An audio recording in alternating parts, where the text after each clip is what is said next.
Nandito tayo sa QC. Nakita ko lang, napansin ko lang, no? Ang daming kotse dito, mga sports car. Yung Mustang dito nakabukas. Baka may tao sa loob. Tingnan natin. Tara. Kay Zombie, oh. Si Zombie to. Sir, excuse me. Sir? Sir, excuse me, question for you. Kayo po ba si Zombie? Hindi, pag anino ko yan, hindi ako yun. Ikaw yun, sir. Ikaw yun. Parang ikaw yung nakita ko sa gym kasama ni Coach Flex. Yes, sir. Kami po yun. Apo. Sige, good night.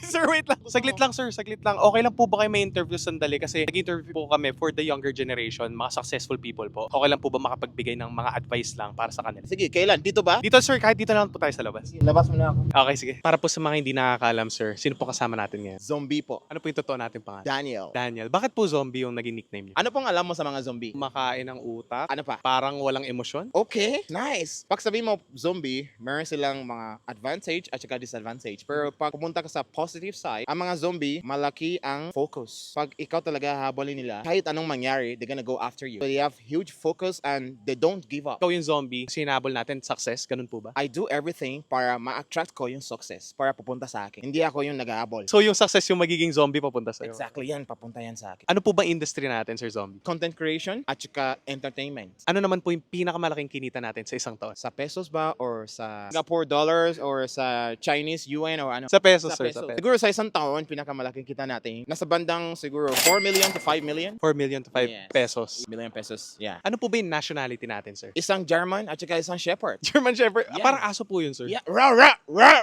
Ako po ay isang Nigerian, galing sa Nigeria. Ilan taon na po ba kayo dito sa Pilipinas? 9 years plus? 9 years, sir. Kaya pala parang diretso po kayo magtagalog. Tagalog yan, hindi ako marunong. Konti lang. Konti lang. Bakit niyo po naisip na dito sa Pilipinas i-start yung career niyo? Wala yan sa plano ko, wala yan sa isip ko. It's God's plan. It's meant to be. Pumunta ako dito para mag-aral ako, naging content creator, tapos naging komedyante, naging entertainment. Wala sa isip ko, bro. It's God's plan. Plano ng Panginoon. Ano po ba yung inaral natin dito sa Pilipinas? Nursing. Kasama na po yun doon sa 9 years tapos hanggang sa naging content creator po kayo. Yes, tama po. Sa 9 years na yun, sir, sa lahat ng pinagdaanan natin, bakit po kaya content creation yung naisip natin na gawin dito sa Pilipinas? Paano ako magpasaya yung mga tao, yung mga Pilipino? That's the only way I can make them happy. Content creation talaga. Passion po talaga natin yung nagpapatawa tayo ng mga tao. Ever since bata pa ako, ganun talaga ako lagi. Kahit saan, kahit kailan. Kahit sa Nigeria. Kahit sa Nigeria, yeah. Tumatawa talaga sila. Minsan tinatanong ko sila, bakit kayo tumatawa? Hindi ko rin alam. Natural lang po to, kaya nyo po nasabi kanina na gut feeling nyo lang po yung bag content creation. Kasi bata pa lang po kayo, alam nyo na ito yung future nyo. God's plan, it's God's gift. It's not my gift, it's not my doing. Hindi ko kaya gumawa no. Binigay ni Panginoon. Ilang beses nyo na po binabanggit si Lord, maka-Diyos po ba talaga tayo? Yes po,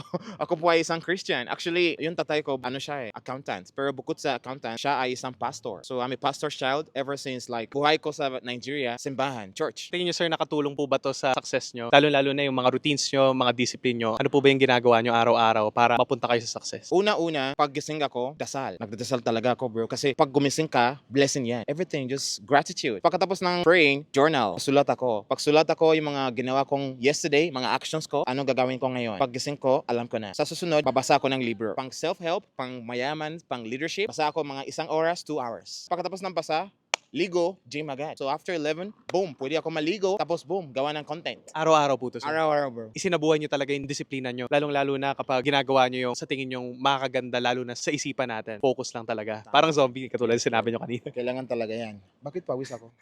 Next question naman po, sir. Nahirapan po ba kayo nung lumipat kayo sa Pilipinas? Ano po ba yung mga adjustments na ginawa nyo? So pag pumunta ako dito, puro English ako. English ng English. Pero yung mga iba, anong tawag dyan? Nosebleed. Meron akong cellphone. Pag may gusto kong sabihin, pupunta ako sa Google Translator. Lagay ko ng English, tapos translate ko sa Tagalog. Mahirap yun, sir. Sa akin naman, kasi gusto ko talaga magtuto yung lengguwahe nyo. So sa akin, hindi yan mahirap. Natututo ako. Gusto nyo talagang aralin yung Tagalog. No? Exactly. Interesado ako, bro. Nagbasa ako ng libro, mga Tagalog books. Maybe up to 20 books sa Tagalog, bro. Yung mga libro ni Chinkitan. Maraming salamat sa Chinkitan. Bumibili ako ng mga Tagalog stories. Yung mga stories na pambata. Nag-challenge ako yung sarili ko na hindi ko mag-English para aralan ko yung lengguwahe nyo. Kasi interesado ako eh. Okay, sir. So next question naman po. Sa tingin nyo po ba naging factor yung nationality nyo kung bakit mabilis yung pagsikat nyo dito sa Pilipinas? Magandang tanong yan. Number 1, hindi mabilis. Masipag na ako gumawa ng content or sa buhay ko mga 5 years na. Wala talagang mabilis. Number 2, sasabihin ko, oo, yes. Kasi hindi ako Pilipino at saka wala akong alam sa lengguwahe nyo. Pero pumunta ako dito, nag-embrace ko kasi gusto ko yung culture, gusto ko yung lengguwahe. So habang interesado ako, tapos napakita ko na interesado ako, bumalik din yung love sa akin. Yung support, bumalik din sa akin ng mga Filipino. Sa tingin nyo, sir, kunyari ako, Pilipino ako, pumunta ako ako sa Nigeria, tapos inaral ko yung sarili niyong lengguwahe, babalik din sa akin yung love doon. Sisikat ka doon. Sigurado yan. Kahit anong bansa. All because kasi minahal natin yung bansang yun, tama? Yes. Interesado ka sa culture nila. Last question naman po, sir. Ano naman po yung biggest lesson na nabigay sa inyo sa pag-start ng career dito sa Pilipinas? The game is always you versus you. Can you expand that, sir? The only person you're fighting is yourself. Kung gaano ka magiging confident, tiyaga sa buhay, magiging masipag, may choice ka na matulog ka ng aga o gising ka ng late or may choice ka na gising ka ng aga tapos gawa ka ng mga work mo or magiging masipag ka. Marami kang choice. May choice na bumagsak sa'yo yung mga bagay sa buhay natin, life challenges. May choice na pwede ka mag-quit or pwede ka tanggapin mo yan tapos tuloy mo lang. Pumunta ka sa harap ng malaking salamin, talk to yourself. I do it every day. Kinakausap ko yung utap ko, yung sarili ko. Yes, champion. I call myself champion. I call myself billionaire. Meron akong aso. Yung aso yan, pangalan niya Billion. Law of attraction, sir. Yes! The game is always you